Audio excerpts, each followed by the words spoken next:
High রে সোনালি, কি রং দেখাইলি আমার। একটা সময় বিনোদনের অন্যতম মাধ্যম ছিল টিকটক। রম্যরসে নানা বার্তা পৌঁছে যেত মানুষের কাছে।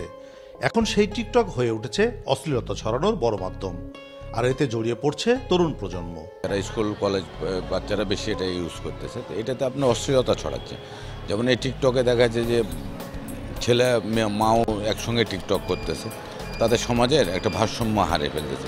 টিকটক তো বিনোদনের জন্য টিকটক প্ল্যাটফর্মটা তৈরি করা, এখন এই টিকটক প্ল্যাটফর্মে এখন চলতেছে অশ্লীলতা। বাচ্চা থেকে শুরু করে সবাই ইউজ করে, বাচ্চারাই বেশি। তো ওরা এই ট্রেডিংয়ের টাকা পয়সা মানে বান্ডিল বান্ডিল টাকার লোভ দেখিয়ে ওদের কিন্তু বিভিন্নভাবে ওদের স্ক্যামের শিকার হচ্ছে ওরা। আর অশ্লীলতার যে ব্যাপারটা, এটা তো আছেই। কেউ কেউ টিকটকের ইতিবাচক দিকের কথাও বলছেন, তবে দিন যত যাচ্ছে নেতিবাচক হয়ে মানুষের কাছে আসছে টিকটকের বার্তাগুলো। এ থেকে বাদ যাচ্ছে না পরিবার, সামাজিক জীবনও। ডাক্তার আছে যারা আমাদের মানে শারীরিক সমস্যাগুলো ওপেনলি এসে টিকটক প্ল্যাটফর্মটাকে পজিটিভভাবে ব্যবহার করে সেটার পজিটিভ একটা দিক তুলে ধরতেছে, যেখান থেকে আমরা অনেক সুফল পেয়ে থাকি। আরেকটা দিক আছে, এটার অবশ্যই অনেক নেগেটিভ দিকও আছে। সামাজিক মাধ্যমের পজিটিভ নেগেটিভ দুইটা দিকই থাকে, তবে টিকটকের ক্ষেত্রে বাংলাদেশে যেটা হচ্ছে নেগেটিভ দিকটা বেশি ব্যবহার করা হয়। টিকটক আসলে কোনোভাবে ভালো কিছু বয়ে নিয়ে আসে না। সোশ্যাল মিডিয়ার মধ্যে সব থেকে আমার কাছে বিরক্তিকর মনে হয় টিকটককে, কারণ যারা টিকটক করে কোনোভাবে ভালো কিছু আমি করতে দেখি না, বা ভালো কোনো কন্টেন্ট ক্রিয়েটও করে না, দেখেও না। আমার কাছে মনে হয় টিকটকটা না থাকলে বেশি ভালো হয়। যত দ্রুত এই টিকটকে অ্যাপসটার বিষয়ে সরকার পদক্ষেপ নেবে বন্ধ করার, তত সমাজটা আপনার মানে অবক্ষয় থেকে রক্ষা পাবে। এই টিকটক থেকে এখন এই অশ্লীলতা দূর করাটাই মানে মেন লক্ষ্য। প্রযুক্তিবিদরা বলছেন টিকটক বন্ধ করা সম্ভব নয়, তবে অশ্লীলতা ও নেতিবাচক প্রভাব থেকে তরুণ প্রজন্মকে রক্ষায় সরকার উদ্যোগ নিতে পারে।